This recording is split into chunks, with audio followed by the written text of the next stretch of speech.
Guyan. Thanks for talking to me. I appreciate it. Oh, my pleasure. Glad I could help. Awesome. So just real quick, I want to ask you a couple of questions. By the way, what instrument do you play? Percussion mostly. I can band director-esque, some woodwinds and some brass, but primarily percussion. Fair enough. Fair enough. So why did you initially reach out to me? Well, I've known you for going on about 20 years, and I knew when you kind of decided to shift gears from doing performance teaching to going into, for lack of a better term, physical fitness, motion, exercise in that nature. And the honest truth is, you know, I started developing, as we talked about, some arthritis problems, joint problems, pain that turned out to be pinched nerves and other things. And I figured, you know, I'd reach out to somebody who actually knew what a musician goes through. It's really hard to work with a physical therapist who bases their information on sports medicine as their primary goal, because, you know, as we talked about the other day, hamstring. I didn't know, I knew what a hamstring was, but I didn't really know how it would be affected. Whereas sports medicine, and there's nothing against it, it's sprains and tears, and it's, you know, they can put it in perspective that, well, you ran and slid into home base, so you tore something. That's how that works. You know, I played hockey for several years. Someone socked you really hard, you broke your knee. We understand that. But when you say, well, I was playing the chimes and I think I pinched something in my neck because, you know, I reached wrong or I swung hard or whatever, they have no idea what you're talking about. So I knew going to a musician, if I made a specific comment like that, well, I think it's because I do this or because I sit this way at a certain percussion item, you'd have more of a frame of reference and say, okay, I can relate that to this or that, as opposed to, well, if you were swinging a baseball bat, how would that apply to your shoulders, you know, things like that. So that's the primary reason why. And again, I trust you because I've known you for a while. So For a long, we go way back. Yeah, that's for sure. So well, why did you almost not work with me? There was never a question of not working with you. It really boiled down to, you had given me some exercises to get me started in trying to relieve pressures and pain. And I had you suggested with some issues specifically with my fingers cramping up and seizing to see a physical therapist and an actual sports doctor or someone of that nature. You gave a term. Hand I don't surgeon. remember. That's it. And bad names. And you know, and we went through the whole process of testing and back and forth, and their diagnosis was pretty much pinched nerves, arthritis, just typical things. Luckily, no carpal tunnel. And pretty much that any kind of physical therapy, any kind of motion training, strength and conditioning, anything that gets your joints moving in a correct way as opposed to an incorrect way is going to benefit you.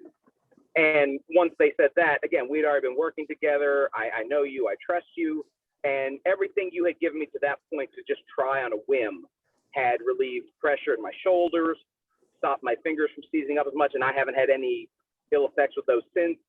So I figured, why break precedent? You were having success. Let's keep going with success. I like success. It works well. Awesome. That's perfect. I was just about to ask you, so what have been your results so far? Do you have anything to add to that? Because you basically so what I've learned is I'm overweight, despite working on that, because the rollers and the warm-ups and stuff, you gotta have a little bit better lower back than I think I have. But that being said,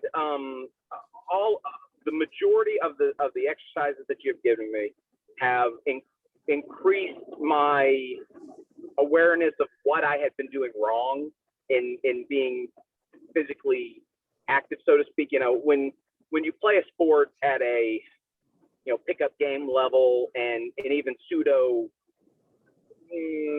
dare I say, organized but not intramural-esque, no one really teaches you shouldn't move this way or move that way. And from an instrumental standpoint, they teach you the micro adjustments of technique, of holding a flute in your case, but no one says, you know, when you go to move that symphony, you shouldn't, you know, just hoist all the drums up and hold them over your head. Or, you know, when you're going to play, you know, instead of, you know, chimes or whatever, tubular bells, what do you want to call them in this case, you know, you should think about, you know, the hinge of how your arm moves. No one ever teaches you that. It's just, here's your target, which is the size of a quarter, hit the quarter. And so many people do things incorrectly, I'll say. We learn incorrect motions, incorrect forms, and it takes a toll. I'm 41, and I feel like a 95-year-old some days. So and just being able to do the flosses, the different stretches, using the bands, all of it has helped just relieve the tension that's been in my back and my shoulders for 20 years, and it's made a difference. So I mean, and at 41, quality of life is I would like to be playing as long as I can. So it's been a positive change, and I can't stress it enough to people. If for nothing else, just learn the proper ways of holding your back, your shoulders, just the proper forms, which is right at the beginning of your warm up. There's a section on forms, and I had that way off. That wasn't even close to, my idea was, okay, I'll kind of bend my knees when I lift and hope I don't throw my back out. And I never have, but now I know better. Right. Yeah. Nobody told me either when I first started. That's how I got injured, because I didn't know what form was either. I feel you. Right. Right. You're absolutely right. Right. So, if you were going to recommend me to somebody, who would you recommend me to?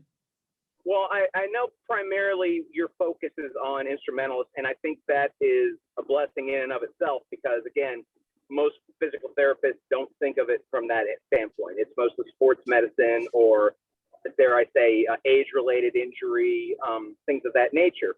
So it's nice to have someone that actually, again, can understand the dialogue, the verbiage that you use to explain, this is what I was doing, this was the negative result, the negative impact it had on me.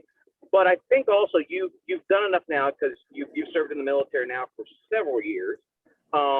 You know enough that I think that anyone that has any kind of, well, not just pain or injury from anything from, say, PT or anything, the military standpoint, the musician standpoint, even sports medicine to a degree, I think you could handle that quite well.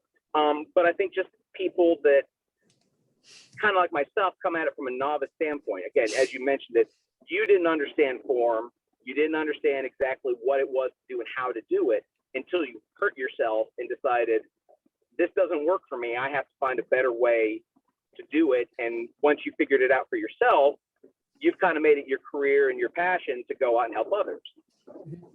That can apply to anybody. Again, the intramural sports athlete type, to someone in the military that is, they decided they went to National Guard. Because we both have friends, one in particular, who joined the National Guard, and in her, physical, messed up her legs pretty badly. So, and it's not because of anything malicious or anything that the military did, of course. It's because we don't know any better.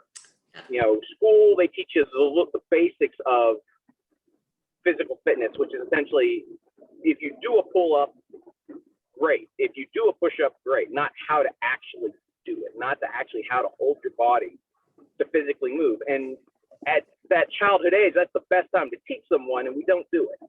It's, here's a bat, swing it. Here's a ball, dribble it. And if you don't, that's fine. We have a parachute for you. And again, as you get older, it gets harder to break bad habits of lifting with your back and keeping your head disjointed. I make a primary living, unfortunately, now playing drum sets, which is not my forte, but I do it. And I sit like a weird timpanist at a drum set. I sit with a weird cockeyed angle of my leg, and I have cymbals up high, and it's not necessarily wrong. I can do it comfortably, but also because I'm sitting for a long period of time, I get tired. I don't have a correct posture. I don't have a correct form. I'm more apt to hurt myself now. And things don't heal like they used to at all. So knowing now that if I keep my back in a certain position, I'm going to relieve stress. And then we've talked about, and there's other things that, of course, that can help with that, but you're never too late to learn. And if you can't learn, well, maybe you should find something else to do. But again, I think anybody that's interested in just knowing what not to do can hear it from somebody who's figured out what not to do. If somebody like myself who is overweight but is working on it. Even the exercises alone, they're simple enough to get you into higher calisthenics and weightlifting and things like that. It's a good starting off point for someone. I haven't lifted weights in 20 years. And I've learned very quickly, my form when I did it was not even close to correct. So anybody can learn, but again, I think veering your interest towards somebody that is in the military sense, maybe National Guard of that sense, somebody interested in maybe going into that kind of work, which is appreciated by anybody, of course, and musicians especially, just because, again, you need somebody who knows what you're talking about.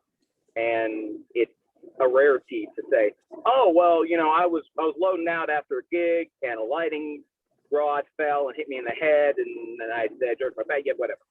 And you say that to somebody at a physical therapy clinic. They have clinics now, which I find weird. They literally look at you like this. What is that now? Yeah. Like, it's going to make a difference. And it does. It makes a difference because people don't treat you like you're a moron when they know what you're talking about. Sorry. 100%. That's what I've got. I hope that answers your question. I'm long-winded, so I apologize for that. It's all right. So no, that's an answer I had not figured. So like, besides musicians, you'd say anybody who's going in the military, anybody who wants to increase their endurance and their self-awareness, basically anybody. Yeah. Cares. I mean, it's always nice, again, to have that second opinion from somebody that you can trust because they've been where you are. It's true. And I mean, I had a leg surgery many years ago to remove a tumor, and the young lady that I did physical therapy with was a sweet lady. She knew the basic motions of what to do with my leg to strengthen the muscle graft that's in my leg. But nothing that she said did anything other than that. It was, this is my sole goal, is to have the muscle that is now connecting your knee, essentially, be strong enough for you to walk, kick, and maybe someday run. That doesn't teach you, okay, you can still injure yourself this way, that way, things you need to be careful about, other ways you can strengthen your core around that to essentially offset the fact that you don't have a knee that's as strong as it was. And that would have been very beneficial to hear at the time. And I didn't. So again, I think anybody can benefit from somebody, again, that's been there. And I mean, just recently you hurt your foot. You've had to work through that. Not fun. No, but then you can actually relate to that person who, anything, dare I say, from the old part bunion and calluses to actually breaking bones in their foot, stress fractures, things of that nature. Mm-hmm. It's just good to hear it from somebody who knows actually what you're dealing with. Right on. Thank you so much, Don. That's all I had. I appreciate it.